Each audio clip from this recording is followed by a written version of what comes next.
예맥조선 국가들 중에 가장 서쪽에 있던 오한이 어디 있었는지를 살펴보면 부여의 위치를 알 수가 있습니다. 부여 위치를 찾는 6번째 강의입니다. 기원전 1세기 사기가 지어질 당시 이 오한은 부여와 함께 연나라의 북쪽에 나란히 있었습니다. 즉 후대 선비와 합쳐지는 이 오한의 위치가 어디 있는지를 알면은 부여 역시 그 위치를 짐작할 수 있는 것이죠.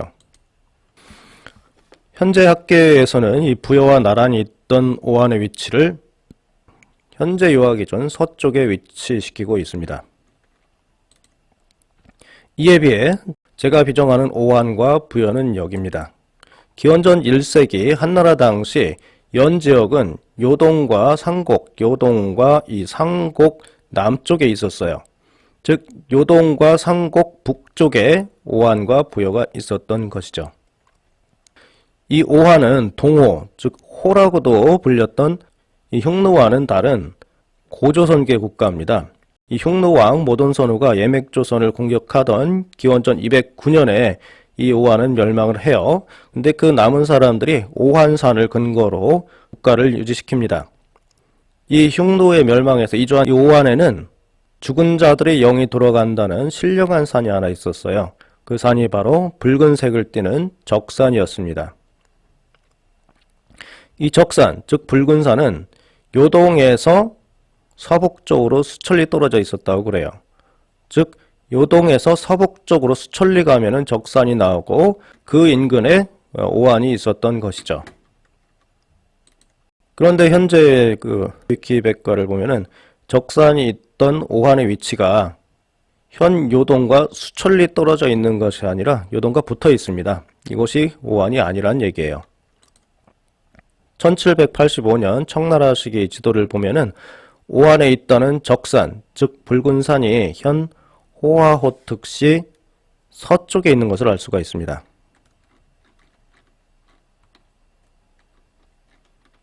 여기입니다. 여기 보이시나요? 이 적산이 있는 곳 옆에 이 호화호특시는 그 지역말로는 호핫이라고 부른답니다. 이 호핫은 오한과 발음이 유사하죠. 중국어로는 핫이라는 발음을 표기할 수 없어요. 즉 핫 대신 환으로 표기한 것 같습니다. 제가 이 오한에 있다는 이 적산을 찾기 위해서 우선 요동이 석가장임을 제가 알고 있었기 때문에 이 요동에서 서북쪽 수천리를 한번 쭉 올라가 봤습니다. 이 서북쪽으로 저 사막 밑에까지 한번 올라가 봤습니다. 그런데 정말 거기에 적산이 있었던 것이죠. 이 호화호특시는 황하상류 이 만곡 지역에 있었습니다. 후한시대 요동이었던 석가장에서 수천리 떨어진 먼 곳에 오한인들이 신성시했던 적산이 있던 것이죠. 이 적산은 대청광여도 지도상에 큰 물길이 2개 있는 호수 북쪽에 그려져 있어요. 보시면은 자, 이 부분입니다. 여기가 황하만곡부고요. 2개 큰 물줄기가 만나고 호수가 2개 있는데 그 서북쪽에 적산이 있던 거죠. 현재 위성사진으로 보면은 당시 청나라 지도하고 같은 지역을 찾을 수가 있어요. 2 물줄기가 내려가서 이 황하하고 만나는 지역인데 이 지역 동쪽에는 호화호특시가 있고 호핫, 즉 오한이 있었고 서북쪽에 보면은 여기 서북쪽에 있잖아요. 이 강줄기 서북쪽에 보면은 이 위성으로 봐도 붉은색을 띤 적산이 있습니다. 이 적산은 이 대청광여도가 그려지던 1785년까지도 이 적산으로 불렸어요. 근데 현재는 이 적산이라는 지명을 찾을 수가 없고 구봉산으로 여기 뜨고 있습니다. 즉 이 적산이 있던 호화호특시 동쪽이 부여라는 얘기예요. 그런데 이 오한은 이후에 이 선비하고 합쳐지는데요. 이 선비하고 합쳐지면서 이 장안을 점령한 다음에 북주, 수, 당 등 선비계 정권을 세우면서 이 자신들하고 다른 민족이었던 화족 국가들, 즉 중국을 점령을 합니다. 이 황하 이남까지 차지한 이들 선비족들은 결국 이 북경을 중심으로 한 예맥적 국가의 대표인 고구려, 소해, 즉 작은 바다 남쪽에 있었다는 백제를 중원해서 몰아내는 것이죠. 이 오한이 활동한 지역을 보면은 이 오한이 왜 현 내몽골 호화호특시에 있었는지 이해가 됩니다. 오한은 상당히 강해서 후한 초기에는 서쪽으로 흉노를 일천리나 몰아내요. 여기 있던 흉노를. 그리고 서기 116년 후한 당시 대군, 상곡, 탁군 등을 침략을 합니다.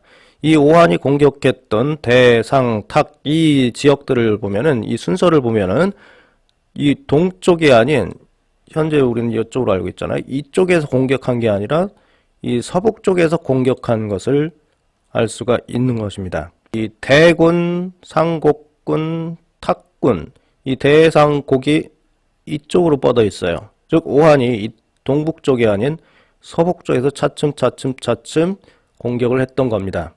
오한이 서북 쪽에 있었다는 얘기예요. 그리고 같은 해 9월에는 안문 지역에 있었던 오한하고 선비가 배반을 해서 후한의 오원군을 물리쳤다고 그래요. 이 안문 지역은 여기입니다. 현 흔주시인데요. 이 안문 지역에 있던 오한이, 즉 여기에도 오한이 있었다는 얘기예요. 오한의 범위가 이렇게 넓게 퍼져 있었다는 얘기죠. 이 사람들이 동쪽으로는 이렇게 대군, 상곡, 탁군을 물리치고 서쪽으로는 오원까지 선비와 합해서 침략을 했다는 얘기입니다. 이 오한이 살았다는 안문 지역은 현 흔주시라고 했는데요. 자, 이렇게 오한이 공격했던 오원 여기, 그리고 오한이 살았다는 안문, 그리고 오한이 동쪽으로 공격했던 대군, 상곡, 탁군, 동쪽으로 공격했던 오원, 이 지역과 이 동북지역 오한과는 전혀 관계가 없는 땅입니다. 즉 오한이 현재 기준 요동 근처에 있었다면은 이 기록들과 전혀 맞지 않는다는 얘기예요. 결론적으로 이 적산이 있었던 호화호특시와 안문, 즉 현 흔주시 일대에 살았던 오한 동쪽에 부여가 있었던 것입니다. 연해 북쪽에 오한과 부여가 있었다고 하니까요.